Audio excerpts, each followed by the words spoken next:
working with my buddy Rito on his two-handed backhand. We're going to work on 3 points today. First one, make sure, Rito, that your left hand is dominant when you're hitting the ball. And that's one thing two-handers have to remember. Their left hand or their non-dominant hand has to be doing the majority of the work. Okay, here we go. Ready? Good. Okay, do you feel that, Rito? Yeah, I'm using my left hand definitely. Okay, you feeling the left hand? Good. Okay, now see there, you might have rolled over a little, but the other thing is when you hit the ball in the net, it could be that you're not getting low enough, okay? Now that was the other point I wanted to work on. So let's say here comes the ball bounces, and let's just say you're going to hit the ball waist high. See, you have to drop that racket. If you're going to hit it here, you're going to hit it here. Let's go back in reverse. You've got to start a foot lower, about a foot lower, now swing up. Oh, okay. Okay? Yeah. That's going to give you net clearance every time. So your left leg, the rear leg might drop down a little more so you can get that good low to high swing, okay? There it is. Good.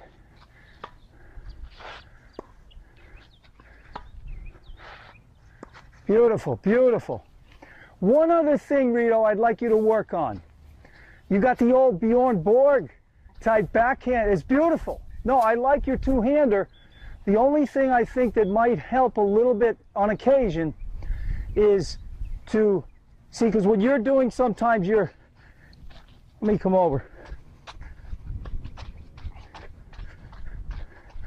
What he does sometimes, it's the old Bjorn Borg. You're coming down, which is good. He's getting nice and low. And then when he swings, he kind of brings this foot in this way and stays down. I'd like to see him occasionally come up with his legs as he's hitting. So it's kind of like well, the purpose is it's going to give you lift, okay, more power, because your power comes from the ground up. So when you're lifting with your legs like that, you're going to get more power, more depth, you know. Makes sense. Yeah, yeah. So when you're here, if he comes down in here and then lifts as he's coming forward with the racket, I think that's going to give him more depth and more power. Let's give it a shot. So here's how you check yourself, Rito. On the finish, see if your legs have straightened out so you're coming back up. Beautiful. I love it. Good.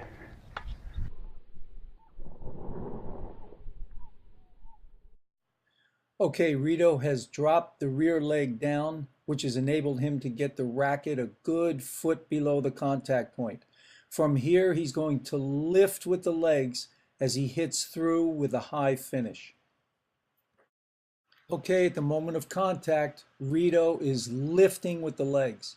This lifting really helps him to have a better finish. Beautiful. That's okay. Now, he had very good lift on that last shot, and that leads me to my third point. His ball sailed a little long, it was a couple of feet deep. So here's my recommendation. When he's in it, show me your normal ready position. Just face the camera. Oh, okay. Yeah. I'll be like this. He'd be like that. Okay. Now, as soon as he sees a ball coming to his backhand side, here's what I would do. I'd start to close up the face. Do you keep your right hand right there, or do you turn it a little? I turn it a little. Turn it a little. Okay. Now, if you look at his racket now, you see how he's got kind of a closed racket here? And he just keeps it closed as he comes back. And at this point, the palm on his left hand is facing down. So that's going to make sure that he's not a little bit open when he's hitting the ball. I got you. So he might be thinking one thing, palm down.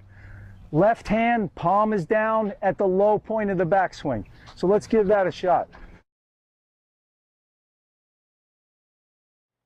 Okay, at this point, Rito's racket is a foot below the contact point, and the racket face is slightly closed. It's hard to see it from this angle, but it is slightly closed or tilted down.